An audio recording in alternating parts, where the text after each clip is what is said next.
Bem-vindo ao canal Escatológico.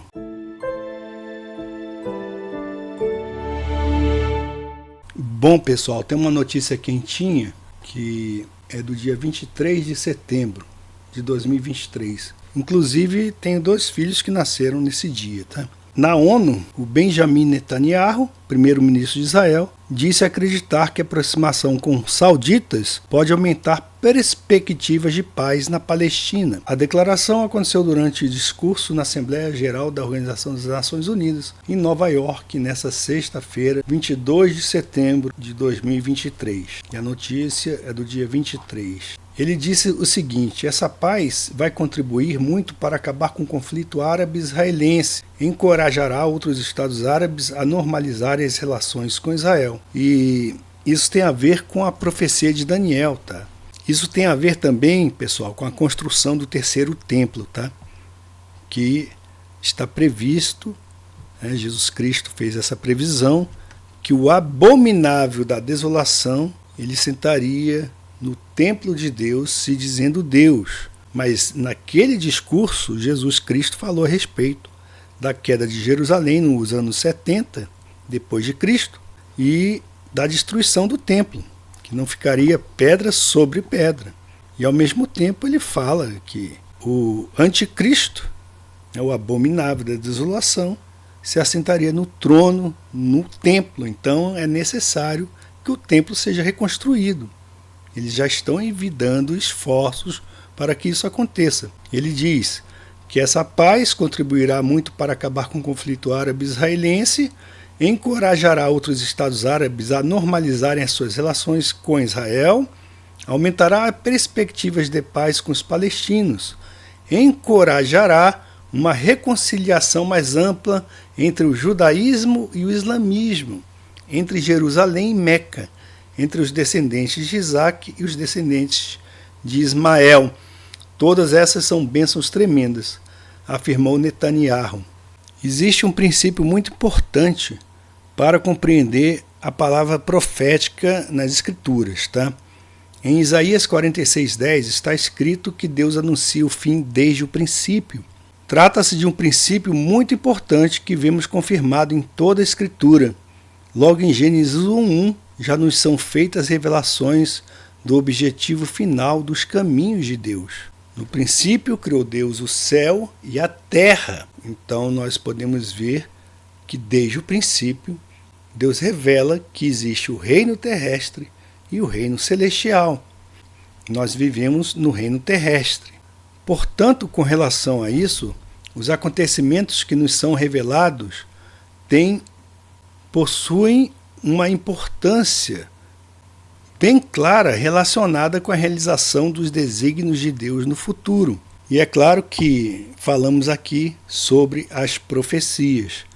Esse é o caso, de um modo especial, com as profecias, ok? Profecias simples que aparentemente já foram cumpridas e que se relacionam de um modo geral com acontecimentos que devem ter lugar ou acontecer no fim do tempo.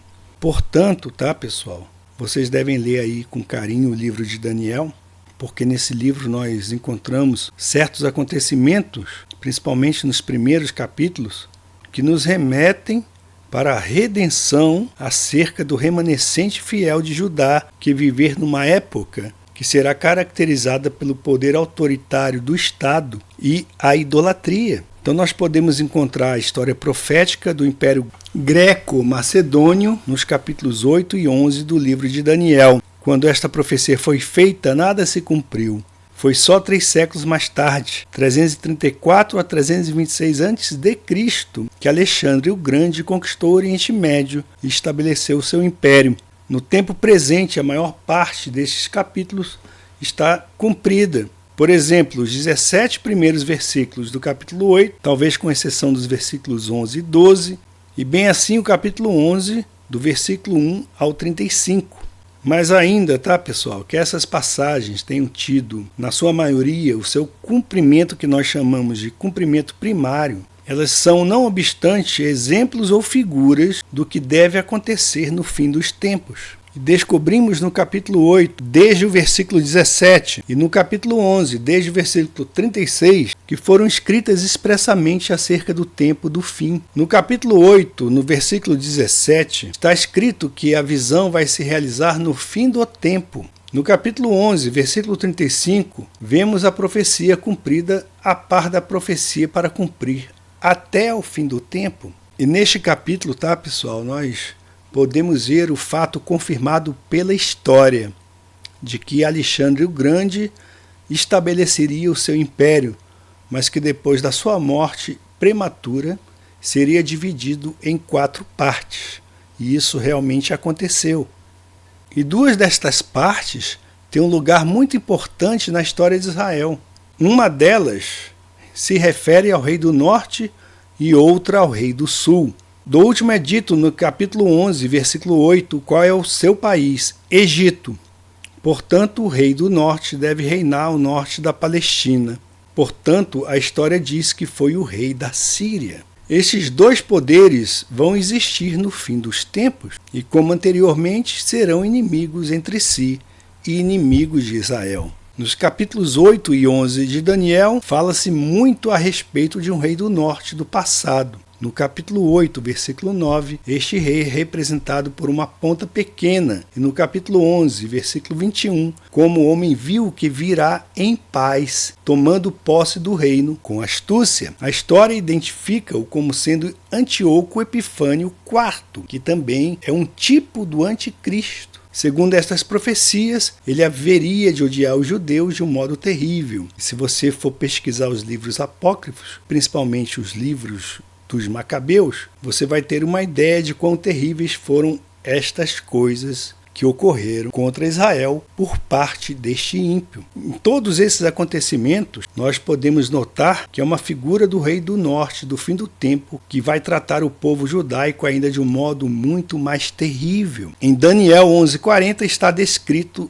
este acontecimento. Nos versículos 33 a 35, passa-se do tempo de Antíoco para o fim do tempo. Logo em seguida, o versículo 38 fala a respeito de um rei que, segundo os versículos seguintes, se vê ser o rei dos judeus que vai dominar toda aquela região da Palestina. No versículo 40, temos as invasões do Egito e da Síria, que serão empreendidas ao mesmo tempo com relação à invasão da Palestina. Evidentemente, eles não serão aliados, mas sim inimigos exasperados. E continuando nessas considerações proféticas, vinculando aquilo que vai acontecer ainda de modo literal, tá, pessoal? Os judeus, eles vão recear durante muito tempo essa invasão. Segundo Isaías 28, então, por essa razão, eles vão concluir um pacto com os chefes ímpios do Império Romano revivido. Porquanto dizeis, fizemos concerto com a morte, e com o inferno fizemos aliança. Quando passar o dilúvio do açoite, não chegará a nós, porque pusemos a mentira por nosso refúgio, e debaixo da falsidade nos escondemos. Portanto, assim diz o Senhor Jeová, eis que eu assentei em Sião uma pedra já provada, pedra preciosa de esquina, que está bem firme e fundada. Aquele que crer não se apresse. E regrarei o juízo pela linha, e a justiça pelo prumo, e a saraiva varrerá o refúgio da mentira, e as águas cobrirão o esconderijo, e o vosso concerto com a morte será anulado, e a vossa aliança com o inferno não vai subsistir. E quando o dilúvio do açoite passar, então sereis oprimidos por ele. Desde que comece a passar, vos arrebatará, porque todas as manhãs passará, e todos os dias e todas as noites. E será que somente o ouvir tal notícia causará grande perturbação. Isaías 28, 15 a 19. Por meio desse pacto, julgam estar em segurança. Então vimos lá o primeiro-ministro de Israel falando a respeito dessa falsa segurança. Mas Deus vai tirar esta confiança e vai enviar o rei do norte para castigar o povo ímpio. O próprio rei do norte não tem conhecimento desse fato. Procede apenas por impulso do ódio e da maldade do seu coração contra o povo. Da própria descrição que a palavra de Deus faz a respeito dele, podemos compreender que será um príncipe terrível, cruel e astuto. Então, até aqui nós podemos compreender que, por conta dessa profecia, os judeus farão aliança com o inferno, aliança com a morte, de modo que se abrigarão sob o poder protetor desse Império Romano renascido. As profecias caminham para o seu cumprimento literal. A ordem cronológica desses acontecimentos nós podemos inferir lendo Daniel capítulo 11, do qual podemos tirar a seguinte conclusão: os reis do sul e do norte atacam simultaneamente Jerusalém. O último toma então a cidade e faz um massacre terrível. Em seguida, se dirige contra o Egito. Surpreendido com os rumores que lhe chegam do Oriente e do Norte, volta à Palestina, pondo novo cerco à cidade de Jerusalém. Mas não tem êxito, porque o próprio Senhor Jesus vem do céu para salvar o remanescente fiel dos judeus. Tudo vai se cumprir literalmente. O rei do Norte será destruído, mas não por nenhum exército humano. E isto está profetizado em Zacarias capítulo 12, que diz: esta é uma mensagem de Deus o Senhor a respeito do povo de Israel. Zacarias 12, 1. O Senhor que estendeu os céus, firmou a terra e deu vida a todos diz. Vejam só como é interessante, né? Esse versículo aqui fala a respeito daquilo que Deus fez.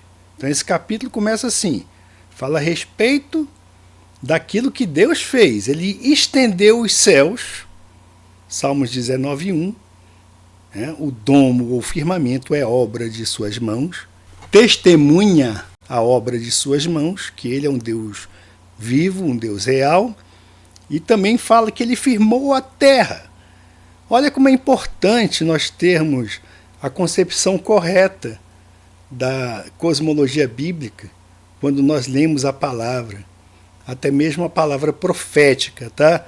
Isso é bom aí, tá? Tem que sempre tocar nessa tecla. Isso aí é muito bom para os ditos pregadores terrabolistas, tá?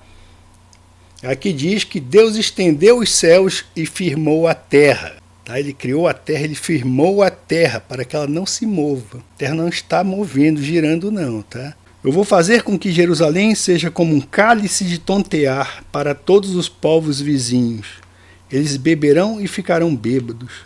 Quando eles atacarem Jerusalém, atacarão também as outras cidades de Judá. Mas naquele dia eu farei com que Jerusalém seja como uma pedra pesada para todos os povos.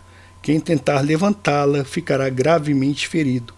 E todas as nações do mundo se juntarão para atacar a cidade de Jerusalém. Mas naquele dia farei com que os cavalos fiquem assustados e com que os soldados da cavalaria fiquem loucos. Protegerei os moradores de Judá e farei com que os cavalos dos inimigos fiquem cegos. Então todas as famílias pensarão assim: o Senhor Todo-Poderoso dá forças aos moradores de Jerusalém, que são seu povo.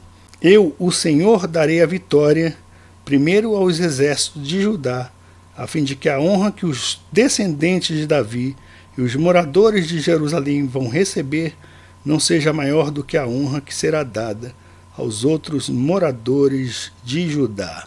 Então é isso, pessoal. Fiquemos aí com a palavra profética, essas considerações proféticas, e termino esse vídeo lendo aqui Zacarias 14, versículo 1. Está chegando o dia em que o Senhor Deus julgará as nações. Fica a dica.